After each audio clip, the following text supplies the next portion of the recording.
All right. Hello. Let's get started. We are here today to talk about our brain's three motives.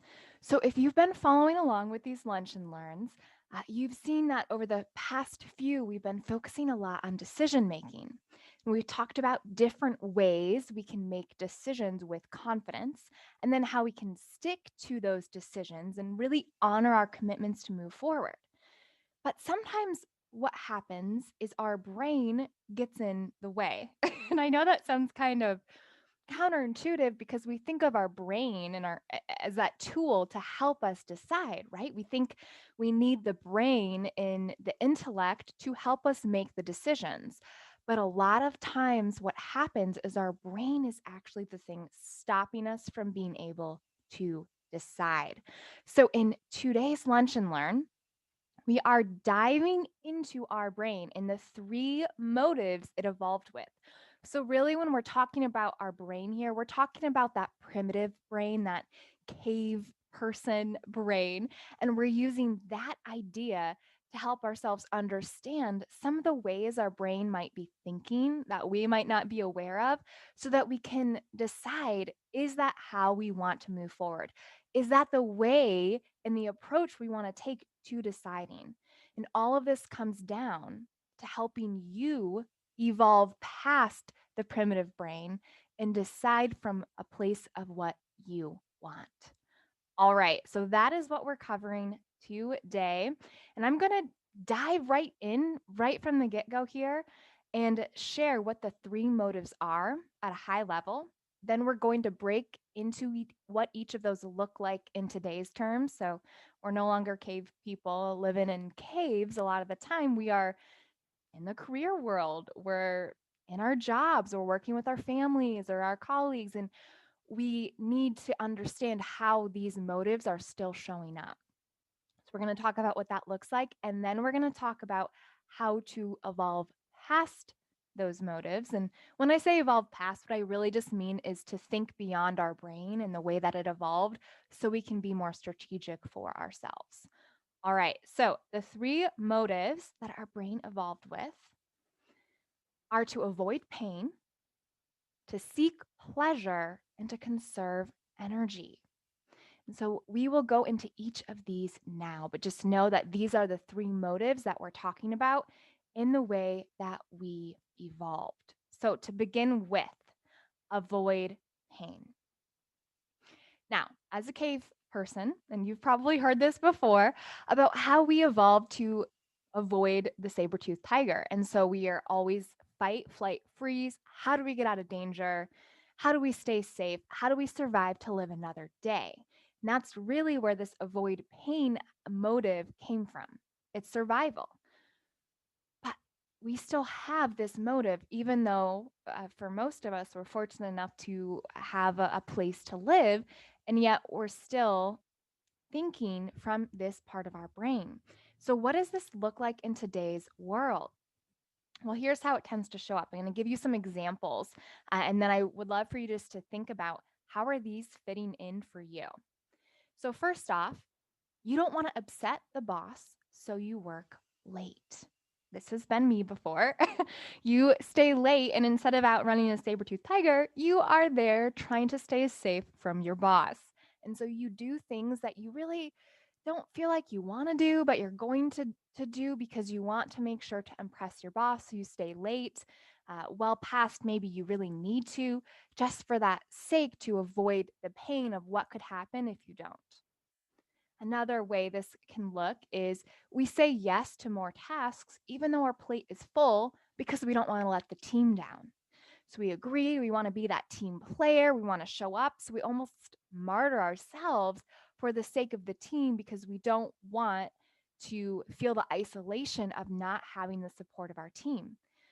Back in cave people time, not having the support of your tribe meant death because you, as a human, we're not really strong enough to fend off all of the natural resources by ourselves. Often it helps to have a tribe of people to help us out. So you never want to alienate yourself from the tribe. I mean, that was the equivalent of a death sentence in a way. So What we've done is we've taken that same primitive thinking and applied it to today's day and age. And so we're taking on tasks that are maybe more so than we can really have time to do because we don't want to feel the isolation that could happen if we let our team down. Another way this shows up is we avoid risks because we don't want to look like an idiot. And I see this a lot with my clients. So I'm a confidence coach. So I help my clients feel confident, especially self confident. So find that love, appreciation for themselves, get out of that inner judger in order to make decisions from a confident, assured place. But a lot of times, what I see they struggle with is they don't want to take risks because they don't want to look like an idiot. So they won't speak up, they won't volunteer, or they maybe will, but they'll kind of hedge it a little bit, not really fully own themselves and their power because they don't want the outcome of potentially falling flat and looking like an idiot. And so this is another way we might be still operating from this motive, even though we're long past the time of being in a cave or working in that way. So that gives you an overview of what this motive looks like. So, what I'm going to do now is I'm going to share what the other two motives look like in today's world, and then we'll dive into how to evolve or think beyond that brain. All right, so now we'll go into seek pleasure. And I am presenting them in this order because what tends to be is first and foremost, we want to avoid pain because we want to live another day. We want to survive. And so avoid pain is where we go first. Then we start thinking about seeking pleasure. And this comes after avoid pain because, one, like I said, we need to stay alive, we need to survive. But then if we were only focused on avoiding pain as a cave person, that would mean we would just sit in our cave where it's safe and sit by the fire where it's warm. We would never get out and find berries to eat, food to keep us alive, new discoveries, somebody to be with. We wouldn't be able to live long enough to survive as a species, to procreate as a species and continue the human race. So our brain evolved this second motive to help us seek pleasure. And this is what gets us out of the cave and into the potential danger in order for survival of the species. And so this looks like how our brain evolved to want to seek sugar and substances like that because of the energy fix, because we needed the energy. So we would look for berries on a bush or pleasure from companionship because that would help our species survive long term. But what does this look like nowadays? Well, we might verbally agree with opinions that we don't believe in because of the praise we get from colleagues. So even though we might not fully agree with something, we might nod along because it feels good to feel in alignment with other people. Even if we don't inwardly agree with it, to outwardly display it, you get accolades. People like knowing that you're on their side. You see this a lot with gossip in the workplace where people share and exchange news in that way, and you get a little hit from the gossip because you're being included. You're getting in on the know, you know what's happening. This also happens where people will commiserate together. You know how sometimes somebody's complaining, other people will jump in and complain too, because while complaining doesn't necessarily feel amazing, what it does do is it creates this place where others can easily jump in and relate. And then you get this sense of shared experiences from the complaining, whether it's about the client, the boss, the company at large, whatever it may be, there's a sense of shared camaraderie around this complaining that can happen. And that's that pleasure seeking that you get from being a part of the team in that way.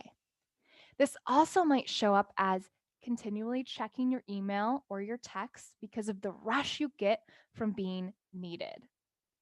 So, this one, I think people might not associate with seeking pleasure necessarily because they feel like they have to check their phone.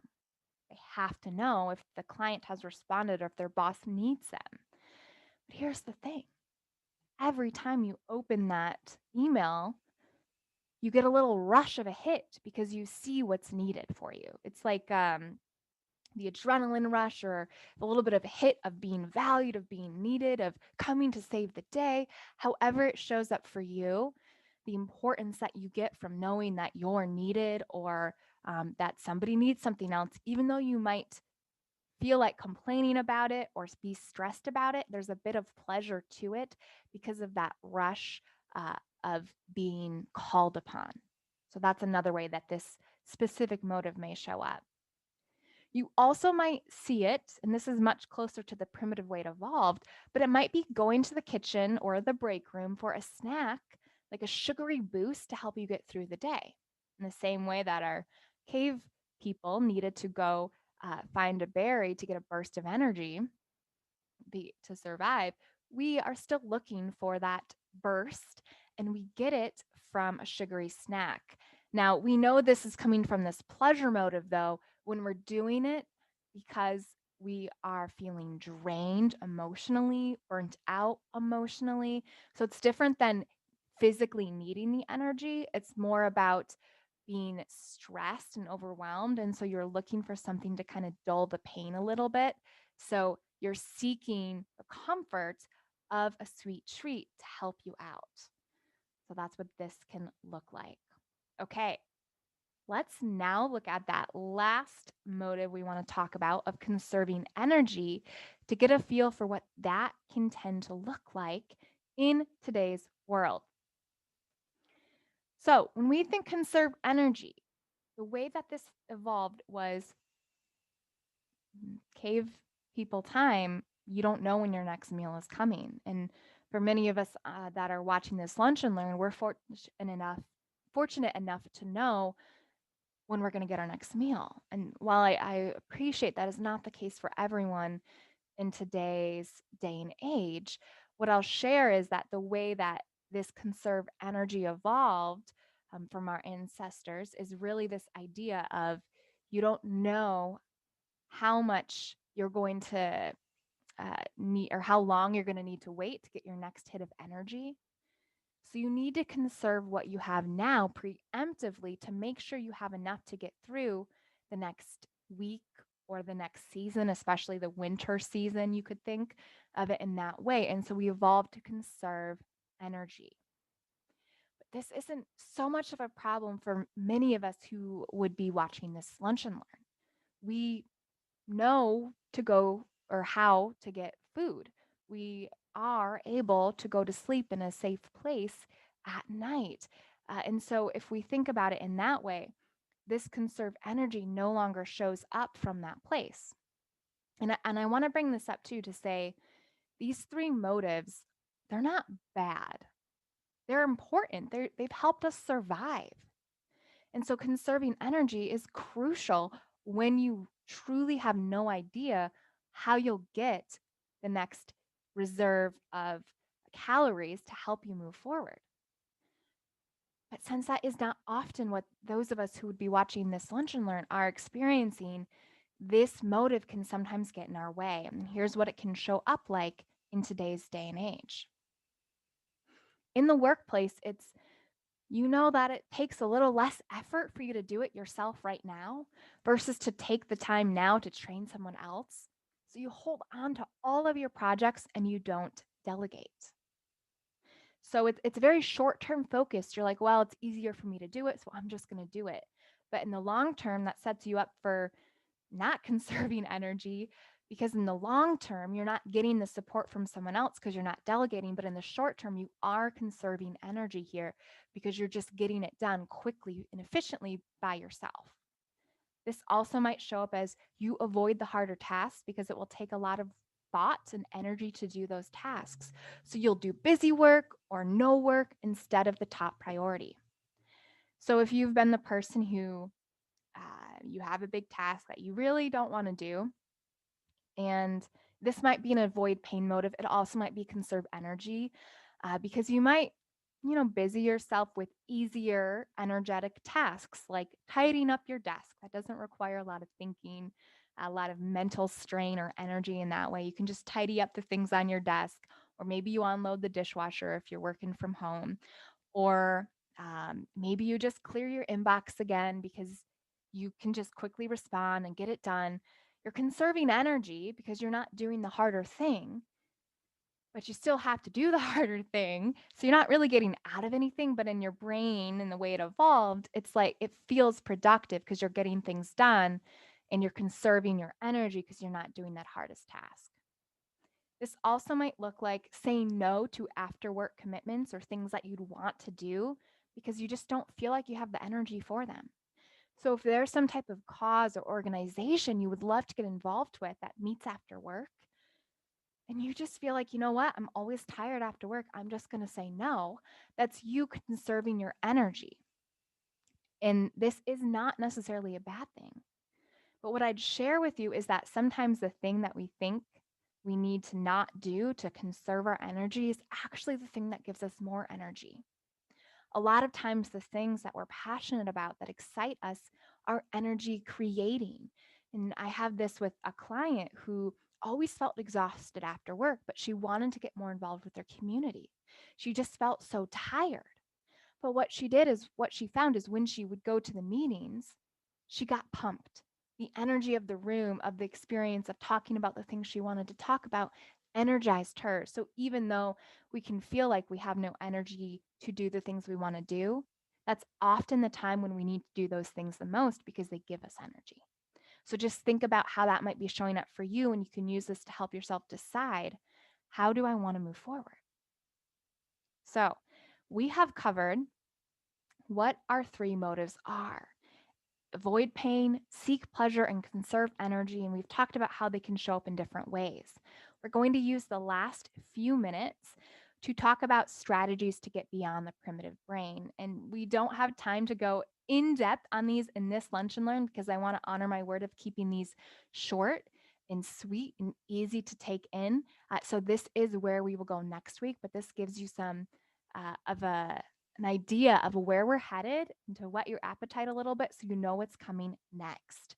So, how do we get beyond our brain? And again, these motives are not bad.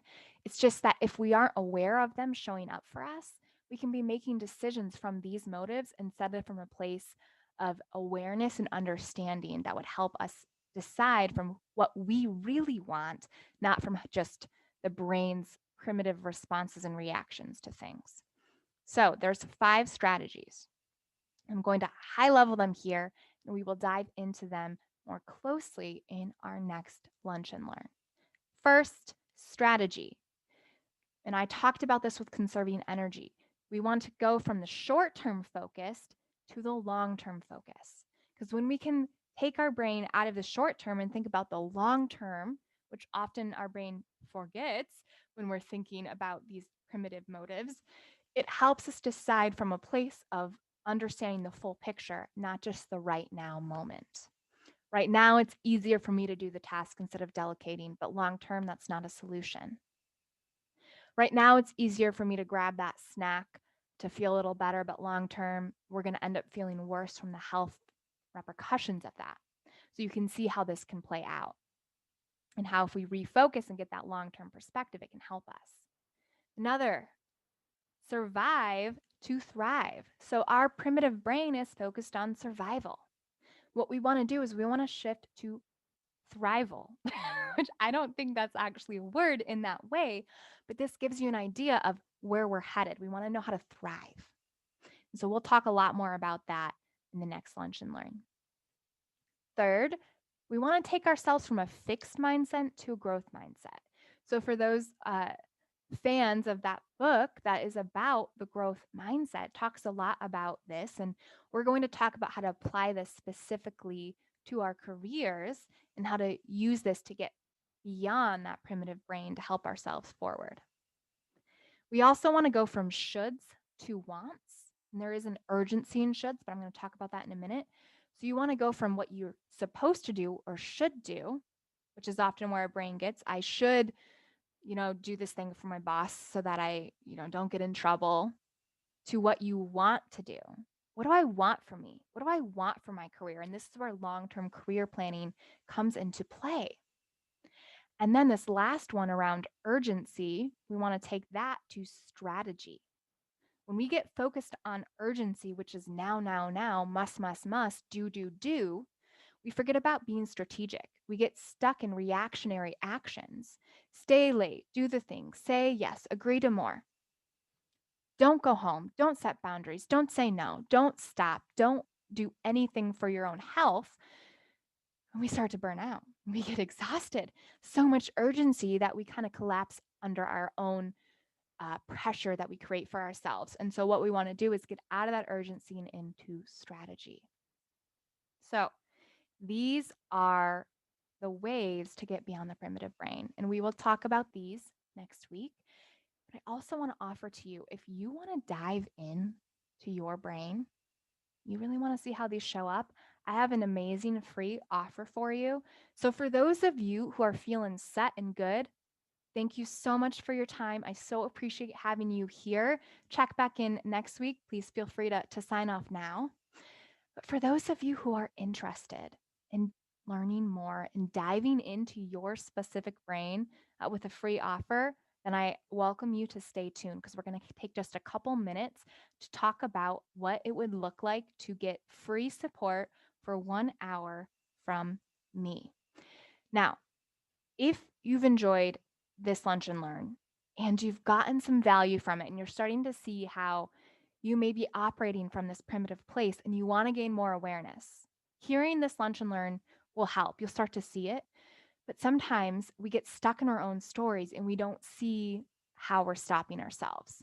We don't see how we're operating from that place because we're so in it. It's like that saying about the fish being in water, and the fish has no idea it's in water because it's so surrounded by it, it isn't even aware that it's there.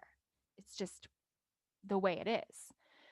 And so, working with me for 1 hour on a consultation call will allow you this opportunity to get beyond the primitive brain, to see the water around you so you can make choices and decide differently, knowing really, truly the stories that you have for yourself. So, what do you get from this consultation? So we just talked about that. So, what you get from the consultation is this is a 1 hour call with me where we are going to identify the things that are stopping your confidence, that are stopping you from being able to make good decisions. Because that's like the water that you don't see that's all around you. When we can help you to see it through the objective dialogue, through the conversation, through having me as your coach look in your brain with you, you can identify them. And when you know what they are, that is the key because you have to know what they are first before you can change them. So that's what we'll do. Then we'll talk about your career. What do you want for you? How do you want to feel? Who do you want to be? Where do you want to go? Regardless of what you know about that already, there's more fine tuning we can do together. And even if you feel like you don't really know it all or you haven't really thought about it, this call will help you to start create momentum and direction around that. And we'll do this together. And you'll get a roadmap. When I say you'll get a roadmap, together we'll identify the key next places for you to explore that will help you get closer to where you want to go, to what that goal is that we've crafted together. And last, you'll learn about how to get additional support because I do have a paid for program. It's a confidence career program where we're diving into you and your brain through weekly one on one coaching, through a confidence course that's specific to how to be confident at work, through custom action steps that are about you specifically, and through some bonus curriculum offerings like goal setting workshops, habit creation, decision making, and that inner judger. So, those different types of bonus curriculum are all in my confidence program.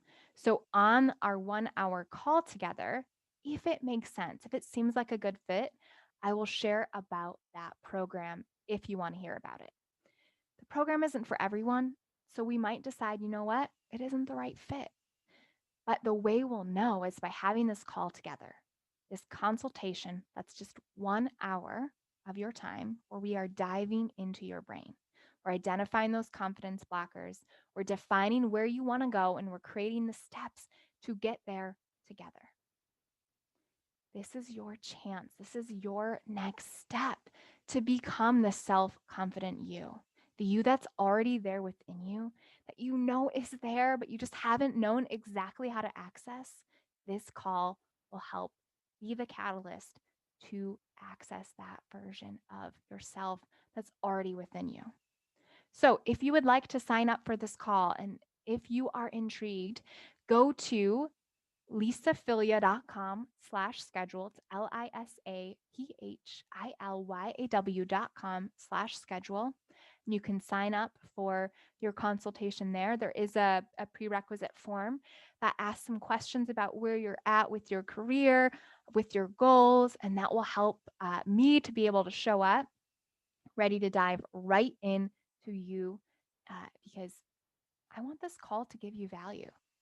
My goal is that every single person who meets with me leaves this consultation with key insights and takeaways that will change their career, their confidence, and their life. And I'm not saying that this one call is an instant fix to confidence, and anyone who tells you that, I just, I don't think that's possible. Maybe that's my own limitation, but I don't actually think that that's the goal. What this call will do is it'll be like a gear change. You know how sometimes if you just hear one thing, things start to click a little bit differently, and you set yourself up on a whole new path that you didn't even know could exist, and you maybe don't even notice it in the moment, but that little shift in thinking and knowing and awareness and understanding sets you up to be self-confident you. So I am so appreciative for all of those who I've had the honor to talk with on these consultation calls. And I've heard so many great things, even just from this call, about what they've been able to do and discover for themselves. And so I strongly encourage, if this is interested, or if you're interested in this and you're intrigued, to go ahead and sign up for a call by going to lisaphilia.com/schedule. Thank you so much for your time. And remember, you can get beyond the primitive brain. And the primitive brain is not bad. It's just there are ways we can use it to help us instead of to hold us back. And so today we've gone deep into what those motives are. We've gotten a high level perspective on how to get beyond them. And next week, we'll go even further along those strategies so you can be beyond that primitive brain and be making decisions from that higher place. Thank you so much and have a great rest of your week.